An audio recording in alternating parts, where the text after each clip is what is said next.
ប្រទេសអាស៊ីអាគ្នេយ៍មួយទៀតជួបគ្រោះរញ្ជួយដីកាលពីល្ងាចថ្ងៃសៅរ៍ទី29ខែមីនាឆ្នាំ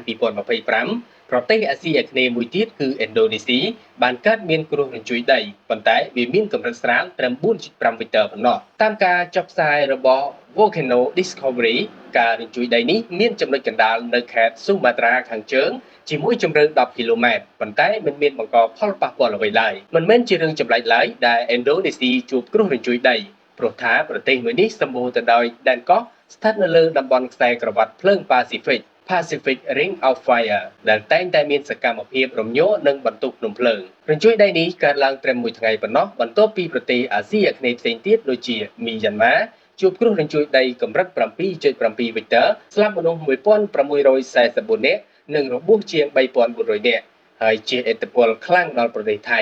ដោយបណ្ដាលឲ្យបាក់អគារកំពុងសាងសង់ស្លាប់មនុស្ស 9 នាក់និងរាប់សិបនាក់ទៀតជាប់ក្រោមគំនរថ្មទោះបីជាយ៉ាងណាក៏ដោយប្រទេសថៃបញ្ជាក់ឲ្យថារញ្ជួយដីនៅឥណ្ឌូនេស៊ីគឺមិនជាប់ទាក់ទងជាមួយនឹងរញ្ជួយដីនៅមីយ៉ាន់ម៉ាទេ